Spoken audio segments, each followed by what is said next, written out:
அனைவருக்கும் வணக்கம். கவிதை நட்பு. நட்பின் மடியில் அமைதியாய் உறங்கும் 1000 கோடியில் நானும் ஒருத்தி. முகம் காணாமல் முகவரி அறியாமல் இணைந்த போதும் அகத்தில் அறியா தடம் பதித்து நிலைத்து விட்டோம். பலரின் பெயர் கூட தெரியாமல் நட்பென்னும் ஒரே பெயரால் வாழ்கிறோம். தாய்மைக்கு நிகராக நிற்கும் நட்புக்கு எவ்வுலகிலும் இல்லை.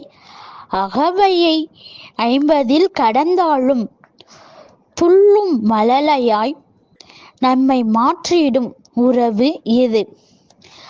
அழும்போது ஆறுதல் சொல்ல 1000 உறவு இருந்தாலும் அளவே விடாத நல் நட்பு நம்மை தொலைதூரம் போகிறது. இந்த கவிதை வரிகள் பிடிச்சிருந்தா லைக் பண்ணுங்க, ஷேர் பண்ணுங்க, சப்ஸ்கிரைப் பண்ணுங்க, கமெண்ட் பண்ணுங்க. நன்றி.